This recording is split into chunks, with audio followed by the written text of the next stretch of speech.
Poutine en Mongolie malgré le mandat d'arrêt de la CPI. 1. Vladimir Poutine, visé par un mandat d'arrêt de la Cour pénale internationale pour déportation illégale d'enfants ukrainiens, prévoit un déplacement en Mongolie le 3 septembre, marquant ainsi son premier voyage dans un État membre de la CPI depuis l'émission du mandat. 2.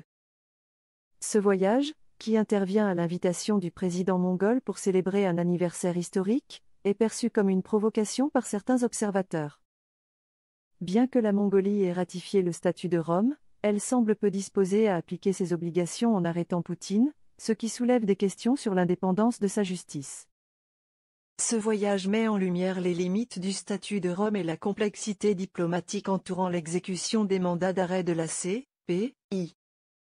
Le manque de réaction forte de la part des pays occidentaux, malgré le scandale potentiel, souligne la discrétion diplomatique autour de cette affaire, rappelant des situations similaires, comme celle d'Omar el-Béchir, qui avait voyagé sans être arrêté malgré des mandats d'arrêt internationaux. Depuis sa création en 2002, la Cour pénale internationale, CPI, a émis plusieurs mandats d'arrêt contre des individus accusés de crimes graves. Parmi les plus notables, on trouve ceux contre Omar el-Béchir, l'ancien président du Soudan, pour génocide et crimes contre l'humanité au Darfour. Joseph Kony, chef de l'armée de résistance du Seigneur en Ouganda, pour crimes de guerre et crimes contre l'humanité. Et plus récemment, Vladimir Poutine pour crimes de guerre en Ukraine. Ces mandats ont eu des impacts variés, certains ont conduit à des arrestations et des procès, comme dans le cas de Laurent Gbagbo, l'ancien président de la Côte d'Ivoire, tandis que d'autres, comme celui contre Omar el-Béchir, ont été largement ignorés par les États non coopérants. L'efficacité de ces mandats dépend souvent de la coopération internationale et de la volonté politique des États membres de la CPI.